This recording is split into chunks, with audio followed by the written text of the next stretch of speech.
My sister told me to carry her luggage like I was her personal helper. When I calmly said no, she got really angry, and before I even had time to react, she slapped me. Right there, in front of a crowd at the airport. The sound was loud. People turned and stared. I just stood there, shocked. But what hurt even more? My parents didn't say anything to her. Instead, they got mad at me. They told me I was being dramatic and reminded me, like always, that she's been through a lot and didn't mean it. Like that made it okay. I stood there, my heart racing, feeling embarrassed in front of strangers. I felt like I didn't even belong in my own family. They acted like I should be thankful just to be included, like it was okay for them to treat me badly. But what they didn't know was that I had paid for the whole Hawaii trip. Every plane ticket, hotel, and tour was paid for with my money. So while they were still yelling, I pulled out my phone, opened the booking app, and quietly canceled every single one of their tickets. Then I turned around, walked out of the airport, and left them behind. No yelling, no big speech, just silence and the sound of my footsteps heading toward peace. Hi, my name is Rachel Blake, and I'm 27 years old. I've always been the quiet one in my family, the one who says it's okay, even when it's not. My parents never really noticed me the way they noticed my sister, Amber. She's always been the favorite, loud, dramatic, and spoiled since we were kids. If she wanted something, she got it. And if I wanted something, I had to earn it, beg for it, or just let it go. A few months ago, I decided to surprise my family with something big. I had been saving up for a long time, working extra hours, skipping fun things, and being careful with every dollar. I used my savings to book a family trip to Hawaii. I paid for everything: flights, hotels, tours, food. But I didn't tell them it was me. I just wanted to do something kind and hoped maybe, just maybe, they'd appreciate me a little. But I was wrong. The day of the trip, we got to the airport. Everyone was excited, well, mostly Amber was. She kept barking orders at me like I was her personal assistant. Then she said, "Rachel, grab my suitcase." My arms hurt. I looked at her, smiled calmly, and said, "No, Amber. You can carry it yourself." She blinked at me, shocked. "Excuse me," she snapped. I said no. I repeated, still calm. And then it happened. She slapped me. Right there in the middle of the airport. In front of other passengers. The sound was loud. People turned and stared. I stood there, frozen. My cheek was burning. My heart was pounding. I thought my parents would rush to me, ask if I was okay. But they didn't. Instead, my mom walked over and said, "Rachel, stop making a scene. You know your sister's been through a lot." My dad added, "You always overreact. Just let it go." Tears burned in my eyes, but I didn't let them fall. I had never felt so small. I realized something in that moment. They didn't see me. They never had. But what they didn't know was that this trip, I paid for all of it. And I was done being their punching bag. I stood there for a moment, watching my parents fuss over Amber like she was the victim. She kept rubbing her hand like she was the one who got hurt. No one cared that my face was still stinging. No one cared that I was humiliated in front of a crowd. I slowly took a step back. Then another. I didn't say a word. I reached into my purse and pulled out my phone. My hands were shaking, but not from fear, from anger. Quiet anger, the kind that builds for years and finally spills over. I opened the booking app one used to plan the whole trip. I tapped each reservation one by one. Cancel, cancel, cancel. Flights, hotels, island tours. All of it gone. They still didn't know. I looked up. My parents were arguing about where to get lunch before the flight. Amber was busy checking her makeup in a compact mirror. I took a deep breath, turned around, and walked away. No one even noticed. My steps were slow but steady as I walked through the airport, past the gates, out the doors. I didn't cry. I didn't scream. I didn't look back.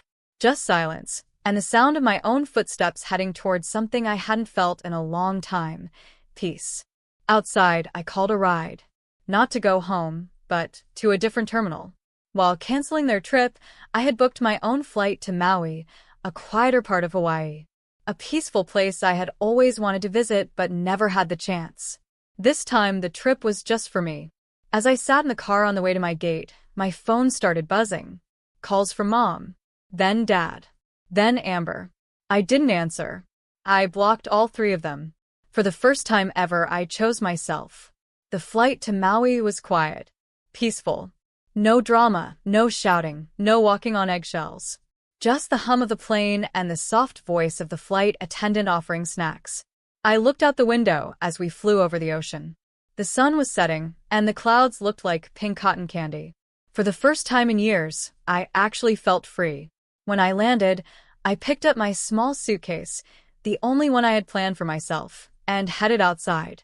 A warm breeze hit my face, and I smiled. I hadn't even realized how tight my chest had been until now. At the hotel, the front desk clerk greeted me with a flower lei and a kind smile. "Welcome to Maui," she said. And I whispered back, "Thank you. I really needed this." My room had a view of the beach. I opened the balcony door and stepped out. The waves were crashing gently, and the stars were starting to come out. I stood there for a long time just breathing. No one was yelling at me. No one was making me feel small. I was alone, and that felt good. The next morning, I ordered room service. Pancakes, fresh fruit, and the best coffee I'd ever had. I sat by the window and watched the sunrise over the water. I didn't check my phone. I didn't wonder what my family was doing. They weren't my problem anymore. Later that day, I went for a walk along the shore. I even joined a group snorkeling tour I had secretly wanted to try for years. The guide was funny, the group was kind, and I laughed, really laughed, for the first time in forever. That night, I posted one photo on social media. Me, standing on the beach, smiling with the waves behind me. No caption, just peace. But I knew they'd see it. The next morning, I finally turned my phone back on, just for a moment. And wow, it exploded. Over 50 missed calls, dozens of angry texts, and a few long messages full of guilt trips. From Mom. "I can't believe you did this to your family.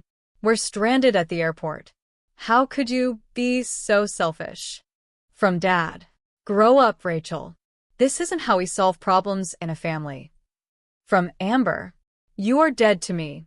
You ruined everything. I hope you're happy, loser." I read them with calm eyes and a steady heart. Then I opened Instagram. I saw Amber had posted a story, a blurry photo of her pouting in an airport chair, with the caption, "When your psycho sister ruins your dream vacation." I laughed out loud. People were commenting. Some were agreeing with her, but others were asking, "Wait, didn't she pay for the trip?" I closed the app and tossed my phone onto the hotel bed. That part of my life? It didn't matter anymore. Let them yell into the void. I was done being their doormat. Instead of arguing, I changed into my swimsuit and headed down to the beach. I spent the afternoon swimming, reading, and sipping iced tea under a palm tree. Later, I treated myself to a massage at the spa. The woman who worked on my back gently said, "You've got a lot of tension in here." I smiled softly and said, "Not for long." That evening, I had dinner by myself at a quiet outdoor restaurant. Soft music played, the lights were warm and golden, and the ocean breeze was perfect. Halfway through my meal, I looked around and realized I didn't miss them. Not even a little. I finally felt like me. The next morning, I sat on the balcony with my coffee and thought about everything that had happened. It still felt unreal. The slap. The silence. The way they turned on me like I was the problem. But instead of feeling broken, I felt stronger. I opened my laptop and started typing. Not for anyone else, just for me. I wrote about what had happened. Not just at the airport, but all the years before. The little jabs. The way I was always the helper, never the one helped. How being quiet made me invisible in my own family. Then I posted it on a blog I had made months ago, but never used. I gave it a simple title. The Day I Chose Myself. A few hours later, I checked again. Dozens of people had read it. Then hundreds. Then thousands. Comments were pouring in. This hit me hard. I've been the invisible one too. You're so brave. Thank you for writing this. You didn't just cancel a trip. You set yourself free. By the next day, it had gone viral. People were sharing it all over social media. A popular travel page reposted it with the caption, "Sometimes peace starts with a plane ticket and a boundary." Suddenly, I was getting messages from strangers saying I inspired them. Some were leaving toxic relationships. Others were setting boundaries with family for the first time. And right there on that balcony in Maui, I realized something. My story mattered. I mattered. I wasn't just a background character in someone else's life anymore. A few days later, while I was hiking through a peaceful forest trail in Maui, my phone buzzed nonstop. I had kept it off most of the time, but I turned it on that morning to check my blog comments. Big mistake. Amber had gone full meltdown mode online. She posted a long rant on her social media, trying to flip the story.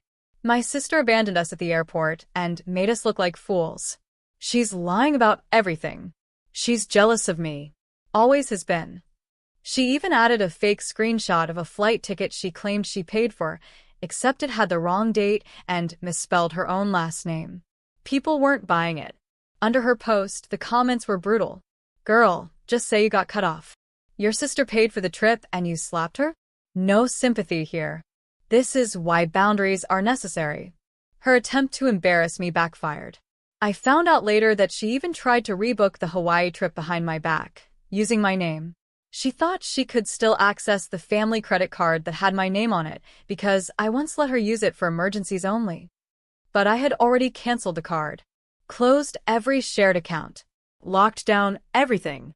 So when she tried to use it in front of her friends at a fancy restaurant, her card was declined 3 times. She ended up storming out, humiliated. And yes, someone posted it online. The internet doesn't miss a thing. Meanwhile, back in Maui, I was eating fresh mangoes, walking on black sand beaches, and sleeping better than I had in years. My blog traffic kept growing. A few companies even reached out, asking if I wanted to write more stories or become a travel partner. That made me pause. Maybe this wasn't just a vacation. Maybe it was a new beginning. After a full week in Maui, I wasn't the same person who got slapped in the airport. I was lighter, stronger, quieter on the outside, maybe, but loud with confidence on the inside. One morning, I sat at a beach cafe with my laptop and reread the message from a travel company that had reached out to me. "We love your writing. Would you be interested in partnering with us to share more solo travel stories?" I stared at it for a while. Me? The girl who never spoke up? The one always told to sit down, shut up, and let it go? Now people wanted to hear what I had to say. I said yes. Over the next few weeks, I kept writing. I shared more stories about growing up as the overlooked child, learning how to set boundaries, and the joy of doing things on your own terms. I mixed in travel tips, healing moments, and photos of beautiful, peaceful places. My little blog turned into something bigger. People kept sharing their own stories in the comments. Some told me they booked their first solo trip. Others said they finally stood up to someone who'd been hurting them for years. A few just wrote, "Thank you for making me feel seen." I cried reading some of them. Happy tears. I extended my stay in Maui, not because I was running from my old life, but because I was building a new one on my terms. I even started thinking about turning the blog into a full-time job, maybe even writing a book one day. And the best part? I didn't feel guilty anymore. Not about saying no. Not about walking away. Not about leaving people behind who never really saw me. It was a quiet evening. I was sitting on the balcony again, watching the sun dip behind the ocean, the sky painted in gold and pink. My laptop was open, but I wasn't writing. I was just breathing, enjoying the calm. For once, I didn't feel like I had to prove anything to anyone.